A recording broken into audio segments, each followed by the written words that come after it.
2022 was one of the worst years of my life, but because of that, it was so transformational. See, every day I would wake up and have stomach pains. I'd have pain somewhere on my abdomen, and this was constant, all day, every waking minute. I was in pain. I had this crampy sort of pain. It just felt like I was being squeezed. My organs were being squeezed.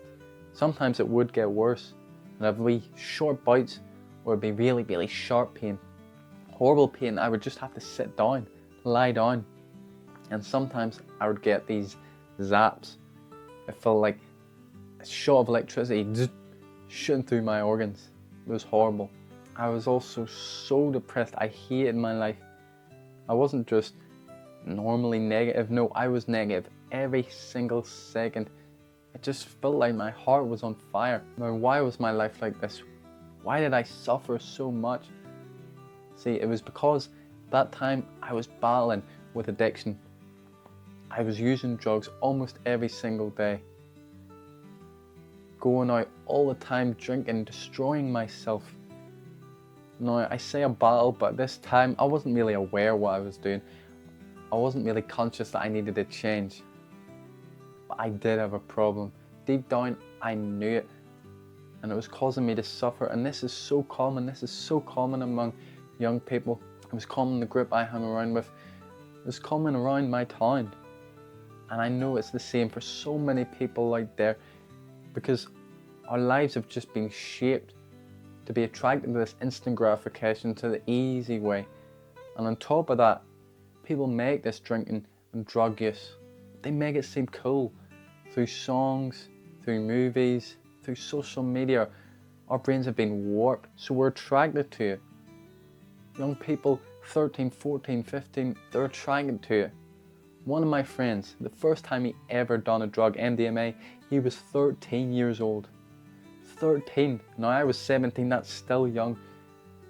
But he hadn't even fully finished puberty and he had taken MDMA. See, when you take these substances to try and escape reality, no matter if it is just on the weekend, maybe you're just having a drink on the weekend, or maybe like me, you're doing it all the time. When you do this, it messes with your equilibrium. It puts your mind off, it puts your body off. I mean, I had that for months, those stomach pains. I had those for months and months and months, and they didn't go away till I had finally stopped everything. No drink, no drugs, nothing. Same with the depression. Even once I had stopped all that stuff, it took my mind a while to recover.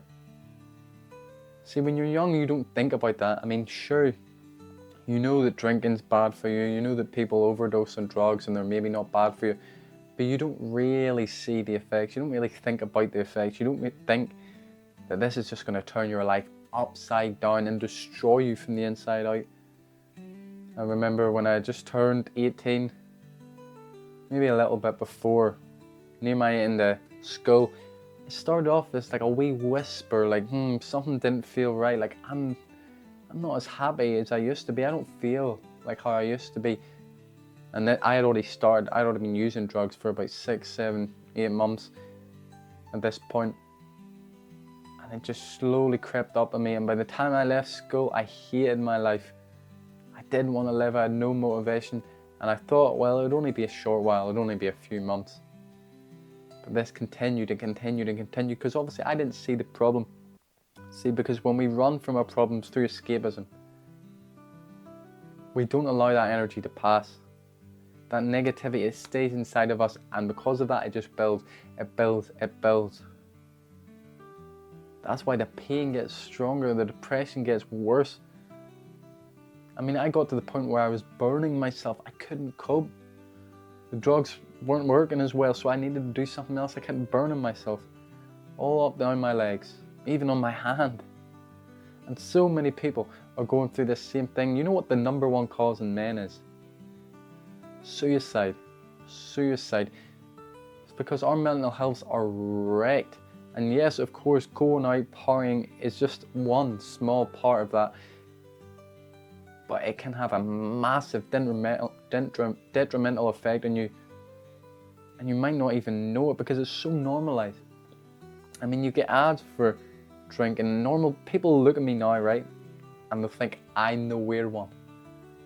I'm the weird one for not drinking, not partying. But deep down, everybody knows. It may take them a long time. Luckily, I seen the light pretty quickly, but everybody knows this is destructive. See, it's just holding you back from your goals. And if you've watched this far, you know it. You know it because you're probably in the trenches right now. You feel that pain, but that's a good thing. It means you have been called up by God. So be grateful. Be grateful for that pain, that regret. That means you are worth more. That you aren't supposed to be this average person throwing away their lives for some drink, some drugs, some smoke. No, because you can and will be better. Because you just need to realize that every adversity in your life has within it the seed of an equal or greater benefit. See, those stomach pains, they helped me out because they made me stop doing a lot of drugs. And they made me see how addicted I was, because obviously with these stomach pains, I didn't want to be taking a whole lot of shit. I was afraid it would get worse. No, I didn't stop everything. I just doubled down on my weed use and I smoked a lot of weed. But there was this one specific time. That I remember, and it became so clear to me how addicted I was for the first time. See, we were in what's called the Birdhouse. Basically this fucking crack house. It was an abandoned building we'd done drugs in. It was literally the Birdhouse, called the Birdhouse because there were birds in it. So basically, some of my friends, they were doing ecstasy, which is a pill form of MDMA. And I just felt, I really wanted to do it. I felt that pang, that pull. Like, I really, really wanted to do it. But at that moment, I was in so much pain. So I knew deep down, if I did, I'd be in a lot more pain. And luckily, I didn't do it. I was able to fight the urge. But after that night, I reflected and I said, oh my God, I'm really a drug addict. And that's when I started to wake up.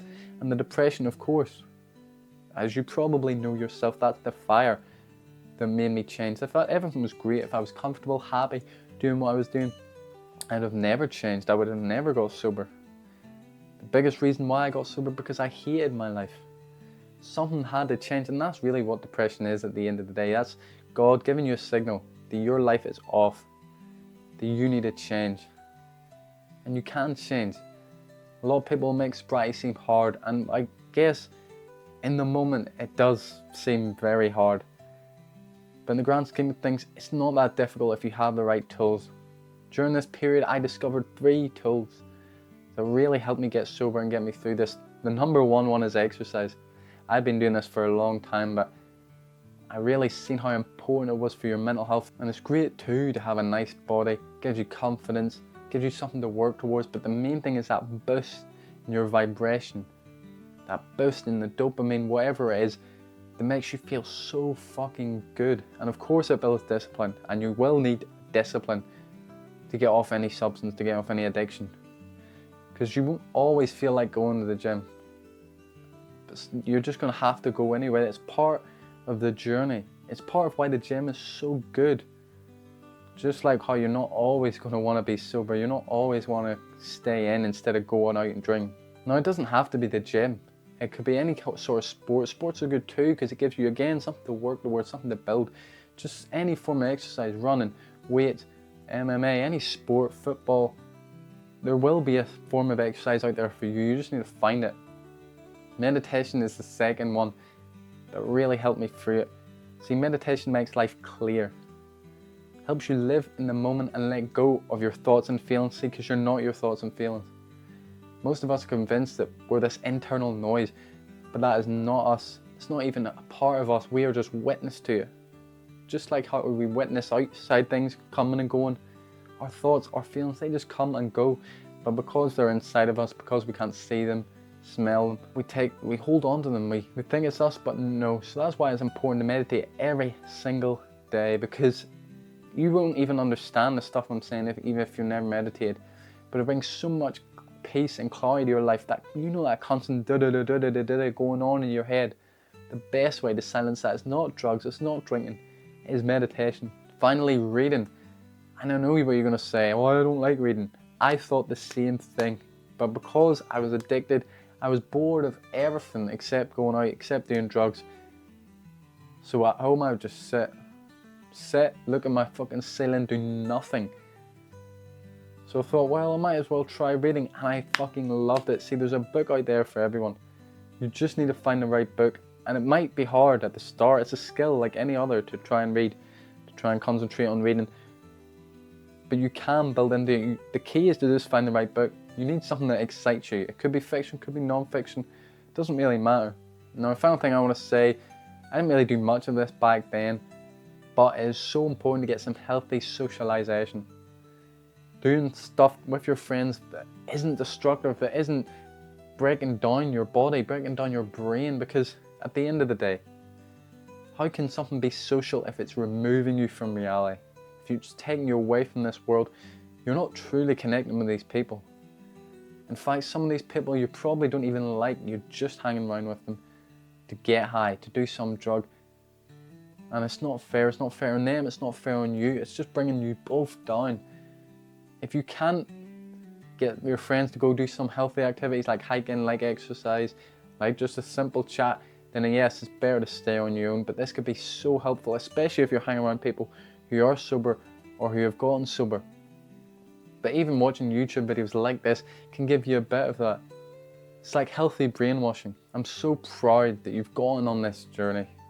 Most people waste their whole lives on doing substances, doing things that they don't really want to do, settling for less. But you've decided you want more. You've decided that you want to live this mediocre life of vice, of escapism, of pain. So good luck on this journey. Not that you'll need it, because if you have it in your heart that you want to be better, that you want to get rid of this fucking horrible disease, then it will happen. It will just take time. You don't even need to listen to my advice. As long as you hold on to that fucking desire to be better and you never quit, you will quit eventually. It could take a year, it could take 6 months, it could take 10 years. It just depends on you. Each of us are different. We're not all on the same timeline, the same path. But God has a journey for every one of us to make us who we are supposed to be, who we truly are inside. Just remember, you're better than that bag, you're better than that ball.